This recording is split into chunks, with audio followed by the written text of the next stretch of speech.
Shalom saudara-saudara yang dikasihi oleh Tuhan. Kita bersyukur bisa berjumpa kembali hari ini di dalam kita merenungkan firman Tuhan. Saudara, sadarkah kita bahwa kita ini sebagai orang percaya adalah orang-orang yang istimewa di hadapan Tuhan? Karena kita ditebus oleh darah yang mahal, darah Tuhan Yesus. Oleh karena itu, mari kita mengisi hidup kita dengan hal-hal yang berharga yang menyenangkan hati Tuhan. Salam jumpa dalam program Tuhan adalah Gembalaku. Apakah sebenarnya berkat yang luar biasa bagi kita sebagai orang-orang yang sudah ditebus oleh darah Tuhan Yesus? Ada orang yang berpikir bahwa anak-anak Tuhan menjadi istimewa karena kalau orang lain menghadapi kesulitan, orang percaya tidak mengalaminya. Ada kalanya ada orang Kristen berpikir anak-anak Tuhan itu istimewa karena orang lain boleh sakit dan kita tidak bisa sakit. Atau mungkin ada berpikir bahwa kalau orang lain mengalami kerugian, maka orang-orang percaya selalu tidak pernah mengalami kerugian. Namun faktanya tidak demikian, bukan? Apa yang dialami oleh orang lain juga bisa kita alami sebagai orang percaya. Kalau begitu, sebetulnya apakah berkat yang Tuhan sediakan bagi kita yang sangat besar di dalam Yesus Kristus? Mari kita membaca firman Tuhan dari Keluaran pasal yang ke-33 ayat 7 sampai 23. Sesudah itu Musa mengambil kemah dan membentangkannya di luar perkemahan, jauh dari perkemahan, dan menamainya kemah pertemuan. Setiap orang yang mencari Tuhan, keluarlah ia pergi ke kemah pertemuan yang di luar perkemahan. Apabila Musa keluar pergi ke kemah itu, bangunlah seluruh bangsa itu dan berdirilah mereka, masing-masing di pintu kemahnya, dan mereka mengikuti Musa dengan matanya sampai ia masuk ke dalam kemah. Apabila Musa masuk ke dalam kemah itu, turunlah tiang awan dan berhenti di pintu kemah, dan berbicara Tuhan dengan Musa di sana. Setelah seluruh bangsa itu melihat bahwa tiang awan berhenti di pintu kemah, maka mereka bangun dan sujud menyembah, masing-masing di pintu kemahnya. Dan Tuhan berbicara kepada Musa dengan berhadapan muka seperti seorang berbicara kepada temannya. Kemudian kembalilah ia ke perkemahan. Tetapi abdinya, Yosua bin Nun, seorang yang masih muda, tidaklah meninggalkan kemah itu. Lalu berkatalah Musa kepada Tuhan, "Memang engkau berfirman kepadaku, suruhlah bangsa ini berangkat, tetapi engkau tidak memberitahukan kepadaku, siapa yang akan kau utus bersama-sama dengan aku. Namun demikian engkau berfirman, aku mengenal namamu, dan juga engkau mendapat kasih karunia di hadapanku. Maka sekarang, jika aku kiranya mendapat kasih karunia di hadapanmu, beritahukanlah kiranya jalanmu kepadaku, sehingga aku mengenal engkau supaya aku tetap mendapat kasih karunia di hadapanmu. Ingatlah bahwa bangsa ini umatmu." Lalu ia berfirman, "Aku sendiri hendak membimbing engkau dan memberikan ketentraman kepadamu." Berkatalah Musa kepadanya, "Jika engkau sendiri tidak membimbing kami, janganlah suruh kami berangkat dari sini. Dari manakah gerangan akan diketahui bahwa aku telah mendapat kasih karunia di hadapanmu, yakni aku dengan umatmu ini? Bukankah karena engkau berjalan bersama-sama dengan kami, sehingga aku dengan umatmu ini, dibedakan dari segala bangsa yang ada di muka bumi ini?" Berfirmanlah Tuhan kepada Musa, "Juga hal yang telah kau katakan ini akan kulakukan, karena engkau telah mendapat kasih karunia di hadapanku dan aku mengenal engkau. Tetapi jawabnya, perlihatkanlah kiranya kemuliaanmu kepadaku. Tetapi firman-Nya, aku akan melewatkan segenap kegemilanganku dari depanmu, dan menyerukan nama Tuhan di depanmu. Aku akan memberi kasih karunia kepada siapa yang kuberi kasih karunia, dan mengasihani siapa yang kukasihani. Lalu firman-Nya, engkau tidak tahan memandang wajahku, sebab tidak ada orang yang memandang aku dapat hidup. Berfirmanlah Tuhan, ada suatu tempat dekatku di mana engkau dapat berdiri di atas gunung batu. Apabila kemuliaanku lewat, maka aku akan menempatkan engkau dalam lekuk gunung itu, Dan aku akan menudungi engkau dengan tanganku sampai aku berjalan lewat. Kemudian aku akan menarik tanganku, dan engkau akan melihat belakangku, tetapi wajahku tidak akan kelihatan. Saudara yang dikasihi oleh Tuhan, bangsa Israel telah menjadi bangsa yang tidak setia kepada Tuhan. Disitulah Musa membangun kemah untuk berjumpa dengan Tuhan, tetapi di luar perkemahan orang-orang Israel. Dan bersyukur Tuhan mau dijumpai oleh Musa. Dan Tuhan berbicara kepada Musa di kemah itu. Saudara, apakah yang menjadi pesan firman Tuhan bagi kita hari ini? Yang pertama, firman Tuhan hari ini memberitahukan kabar baik bagi kita. Bahwa Tuhan mengenal nama kita, orang-orang yang telah ditebusnya, dan hal ini merupakan kasih karunia Tuhan bagi kita, orang-orang percaya. Di dalam Keluaran 33:12 tadi dikatakan, lalu berkatalah Musa kepada Tuhan, memang engkau berfirman kepadaku, suruhlah bangsa ini berangkat. Tetapi engkau tidak memberitahukan kepadaku siapa yang akan kau utus bersama-sama dengan aku. Namun demikian engkau berfirman, aku mengenal namamu, dan juga engkau mendapat kasih karunia di hadapanku. Saudara-saudara yang kasih dalam Tuhan, ketidaksetiaan bangsa Israel membuat Allah begitu murka kepada mereka. Sehingga Allah pernah berkata, jikalau aku berjalan bersama mereka, jangan-jangan aku akan membinasakan mereka. Dan di sini Musa bertanya kepada Tuhan, siapa yang akan menyertai kami?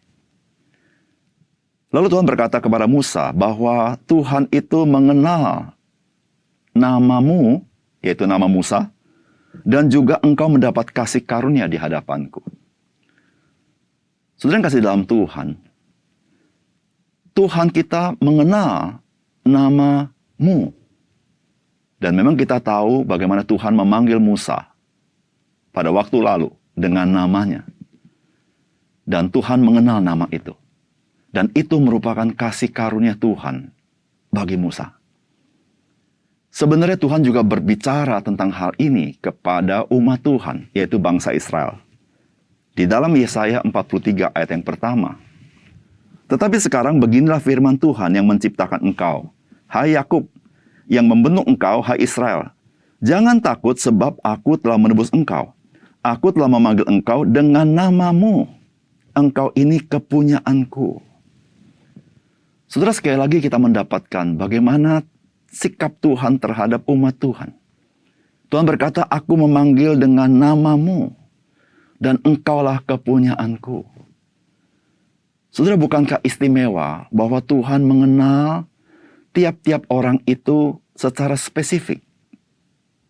Itu yang disebut dengan mengenal namamu. Saudara, demikian juga saudara-saudara kalau saudara membaca di dalam Yohanes pasal 10 ayat yang ketiga. Tuhan Yesus berkata begini, untuk dia penjaga membuka pintu, dan domba-domba mendengarkan suaranya, dan ia memanggil domba-dombanya masing-masing menurut namanya, dan menuntunnya keluar.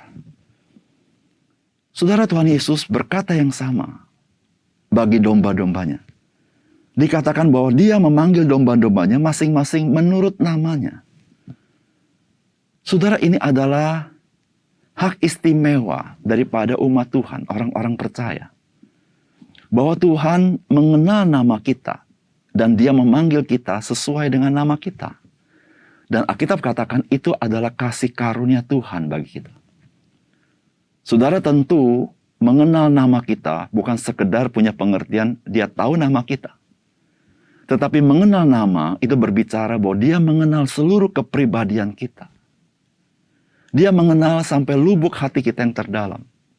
Dia mengenal juga segala kelemahan kita. Dia mengenal juga segala kegagalan kita. Dia mengenal juga segala kesusahan kita.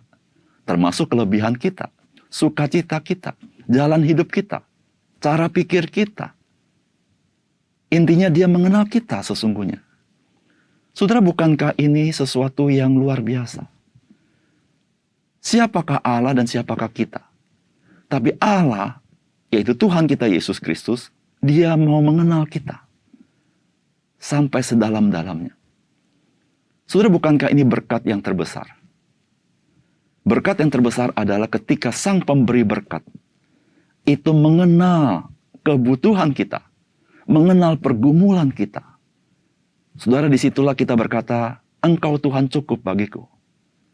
Karena dengan demikian, gembala yang baik, Dia tahu apa yang Dia mau perbuat dalam hidup kita. Oleh karena itu, saudara, mari kita bersyukur. Mari kita berjalan bersama dengan Dia, dengan iman.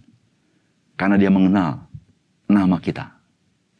Yang kedua, saudara, firman Tuhan hari ini merupakan kabar baik bagi kita. Karena Alkitab katakan penyertaan Tuhan itu adalah kasih karunia Tuhan bagi kita orang tebusannya. Di ayat 15 dan 16 firman Tuhan berkata, berkatalah Musa kepadanya, jika engkau sendiri tidak membimbing kami, janganlah suruh kami berangkat dari sini.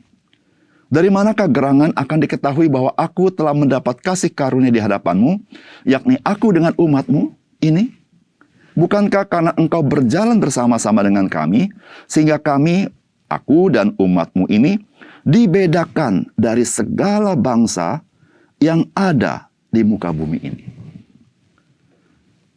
Saudara, tahukah saudara, apakah keunikan daripada orang-orang percaya di muka bumi ini? Inilah perkataan Musa. Bukankah karena engkau berjalan bersama-sama dengan kami, sehingga kami, aku dan umatmu ini, dibedakan dari segala bangsa yang ada di muka bumi ini. Yang membedakan adalah Tuhan.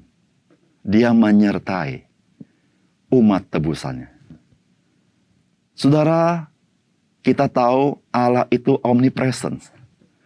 Dia hadir. Dia selalu ada. Namun, penyertaan Dia hanya kepada orang-orang tebusannya. Saudara, ini yang Tuhan katakan kepada murid-muridnya, yakni kepada kita. Di dalam Matius pasal 28 ayat 18-20, Yesus mendekati mereka dan berkata, kepadaku telah diberikan segala kuasa di sorga dan di bumi. Karena itu pergilah, jadikanlah semua bangsa muridku. Dan baptislah mereka dalam nama Bapa dan Anak dan Roh Kudus. Dan ajarlah mereka melakukan segala sesuatu yang telah kuperintahkan kepadamu. Dan ketahuilah, aku menyertai kamu senantiasa sampai kepada akhir zaman. Saudara, inilah janji Tuhan. Inilah hak istimewa, keunikan orang percaya. Yaitu Tuhan berkata, aku menyertai kamu senantiasa sampai kepada akhir zaman. Saudara, bukankah ini juga yang Tuhan katakan kepada Musa? Ini juga yang Tuhan katakan kepada Yosua. Bahwa Tuhan, Dia menyertai.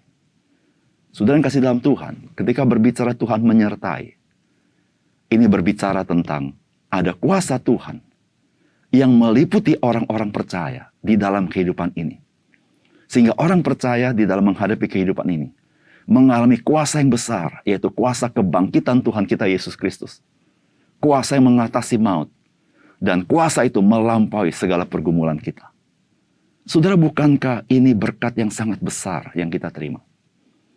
Bahwa Tuhan, Dia menyertai kita.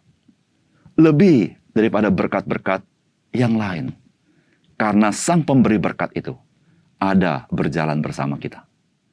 Mari kita berjalan mengikut Dia yang menyertai kita. Karena penyertaan Dia ingin memimpin kita di dalam kehidupan kita sebagai gembala yang baik. Yang ketiga, saudara-saudara, firman Tuhan hari ini merupakan kabar baik bagi kita. Melihat kemuliaan Tuhan Yesus di dalam kehidupan kita. Dan itu adalah kasih karunia Tuhan. Di dalam ayat 18-20 dikatakan, tetapi jawabnya, perlihatkanlah kiranya kemuliaanmu kepadaku. Tetapi firman-Nya, aku akan melewatkan segenap kegemilanganku dari depanmu dan menyerukan nama Tuhan di depanmu. Aku akan memberi kasih karunia kepada siapa yang kuberi kasih karunia dan mengasihani siapa yang kukasihani. Lagi firman-Nya, engkau tidak tahan memandang wajahku, sebab tidak ada orang yang memandang aku dapat hidup. Saudara, ini kerinduan Musa. Yaitu Musa rindu melihat kemuliaan Tuhan. Tetapi Tuhan mengatakan kepada Musa, Musa bisa melihat, tapi tidak bisa sepenuhnya melihat. Karena jika seorang memandang wajah Tuhan, dia akan mati. Saudara yang kasih dalam Tuhan, bisa melihat kemuliaan Tuhan. Itu merupakan kasih karunia. Dan Tuhan katakan, aku akan memberikan kasih karunia kepada siapa aku memberi kasih karunia. Dan aku akan berbelas kasihan kepada siapa aku berbelas kasihan. Artinya apa, saudara? Artinya, jikalau saudara dan saya bisa melihat kemuliaan Tuhan, saudara, itu semata-mata kasih karunia Tuhan. Dan kita bersyukur, saudara. Sebagai orang-orang percaya, sesungguhnya kita telah melihat kemuliaan akan Tuhan kita, Yesus Kristus. Dialah yang menyatakan kemuliaan Tuhan. Saudara-saudara yang kasih dalam Tuhan, jikalau dia tidak berkasih karunia kepada kita, kita tidak bisa melihat kemuliaannya. Saudara, firman Tuhan berkata begini. Lukas 10 ayat 22. Semua telah diserahkan kepadaku oleh Bapakku, dan tidak ada seorang pun yang tahu siapakah anak selain Bapa, dan siapakah Bapa selain anak. Dan orang yang kepadanya anak itu berkenan menyatakannya. Saudara, kita tidak mungkin bisa mengenal kemuliaan Tuhan Yesus, kecuali Tuhan Yesus menyatakannya kepada kita. Saudara, kita bersyukur jikalau saudara dan saya bisa menyelami betapa mulianya anak Allah itu. Dan betapa hebat kuasanya. Saudara-saudara, ini adalah kasih karunia Tuhan. Mata rohani kita dicelikan. Saudara, inilah yang menjadi berkat yang sangat besar. Di tengah-tengah dunia yang penuh dengan kegelapan. Di tengah-tengah dunia yang penuh dengan pergumulan. Namun kita bisa melihat, memandang Yesus Kristus yang mulia itu. Sehingga hati kita penuh dengan kemuliaannya. Hati kita dibangkitkan. Hati kita penuh pengharapan. Karena kita semua akan mengalami kemuliaan sebagai anak-anak Tuhan di dalam Kristus. Terpujilah nama Tuhan. Karena kita memiliki berkat yang sangat besar. Yaitu Tuhan kita Yesus Kristus dalam hidup kita. Mari kita berdoa. Bapa surga, terima kasih hari ini kami dicelikan mata rohani kami. Apakah berkat yang terbesar yang kami bisa terima daripada Tuhan di dalam Kristus. Ya Tuhan, kami bersyukur. Tuhan mengenal kami. Tuhan menyertai kami.